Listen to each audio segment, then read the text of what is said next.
And joining me now is Democratic Representative from Washington, Adam Smith. Congressman Smith, thank you very much for joining us today. We've got a lot to get to here. I'm just wondering what you think about where we are and if the flight delays will get worse, because so many people are paying attention to that part of the story and wondering when we're going to see a deal. Yeah, first, I mean, the impacts of the shutdown are deep. Certainly on flights, you have federal employees not getting paid. You've got the SNAP benefit thing. There is no question that on the 40th day of the shutdown, this is having a huge negative impact on the American people. And I guess it's good Senator John Thune is willing to be in session and negotiate with his Democratic counterparts. I mean, that's what has to happen. The problem is Mike Johnson in the House, we have effectively dissolved the United States House of Representatives. He sent us home on September 19th, and we have not been back in session since. And he and Donald Trump are flat refusing to negotiate or have any conversation with Democrats. They want Democratic votes, but they don't want to talk to Democrats about what our priorities are, what priorities are for the American people on health care, but a number of other issues as well. We need to be negotiating. The House should be in session, taking the same approach that the Senate is. Let's talk. Let's figure this out. Let's get a deal and move forward. So until Donald Trump and Mike Johnson decide that democracy does in fact exist and they have to participate in it, we're in a very difficult place. Listen, you mentioned it there. Americans are missing paychecks. Millions are without those SNAP benefits.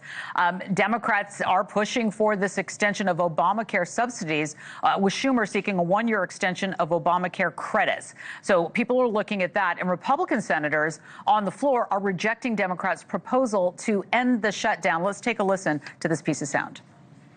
The Democrat leader's proposal is a non-starter for the Republican majority. The Democrat leader wants to believe that this is a, quote, simple proposal, that it is some sort of compromise, but it is not. We're not going to be extorted, held hostage. You're not going to terrorize the country to make us do something that makes no sense. We'd like to work on health care, but we're not going to extend the debacle called Obamacare. Well, what do you think? Do you think that Democrats would consider the suggestion of not paying into Obamacare and then having the money to go directly to Americans instead? What do you think? I just want you to understand, Senator, that makes literally no sense, okay? Because you give the money directly to the American people, they then have to go out and buy health insurance, which means they have to give the money to insurance companies. I mean, I don't disagree that we can have a conversation about how to reform health care, but to think that what Donald Trump put on social media, well, we'll just give you the money and everything will be fine. You know what? So you'll go pay for health care? You still got to buy health care insurance. And look, we've been waiting for 10 years for a Republican plan on health care. We haven't seen one. Healthcare is going up, no doubt about it, but that is not the fault of the Affordable Care Act. It's the fault of the fact that we haven't done more comprehensive healthcare reform. What the Affordable Care Act does is it gives millions of American people the chance to get health insurance. And I want to give you a very important stat. Prior to the Affordable Care Act, 12% of people in my state were uninsured. Since the Affordable Care Act, that number is down to 4%. So to hear Lindsey Graham and John Thune say, oh, it's a terrible thing, you know, that many people, I'd have to do the math off the top of my head, but we're talking about 700,000 people in Washington state alone who are able to get health insurance because of this. Is it perfect? No. But the Republican plan of nothing is worse. So, yeah, let's get together and have a conversation about how to make it better. Right. But just getting rid of it isn't going to help anything. Yeah, and I don't know, for anybody who has had to recently pick up the phone and try and figure out how to get health insurance, it's no fun.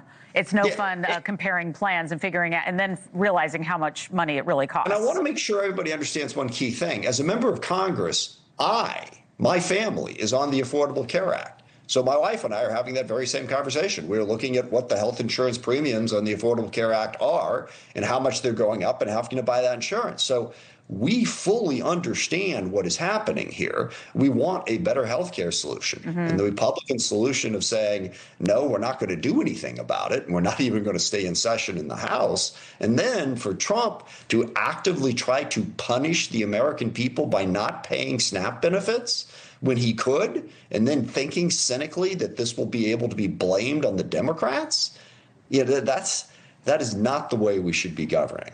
Well, and I also want to mention that coming up right after we finish our discussion, we are going to be speaking with Republican Zach Nunn. So we'll get to that in a minute to get some response. You mentioned President Trump on Truth Social and on social media. He's also accusing Democrats of, quote, cracking like dogs, that's a quote, over Republicans allegedly making progress on ending the filibuster. So when you take a look at that post, should Trump be more involved in ending the shutdown? And maybe you can tell us what cracking like dogs means.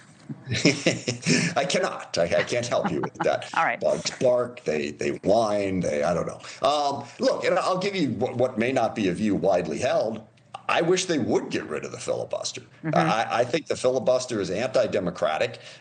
You win an election, 50% plus one out of govern. But furthermore, if the Trump-Johnson position is basically, no, Democrats, even though we need your votes, we are not going to talk to you. We're not going to negotiate with you. You have to vote for Donald Trump's Republican budget, which cuts health care, has cut taxes, drives the debt through the ceiling, all manner of different problems with it from our perspective for the American people. Well, if you're not going to talk to Democrats, if you're going to insist on a 100% partisan approach, then you ought to get rid of the filibuster and own it and make Republicans vote for what it is that they say they have to have. Now, not every Democrat agrees with me on that, but I've never liked the filibuster in the way it really undermines democracy in our country. Well, we'll see what happens because all eyes on Washington through the weekend, and we'll continue to track what's going on there. Democratic Congressman from Washington, Adam Smith, we really appreciate you joining us. Always a pleasure to have you on the program.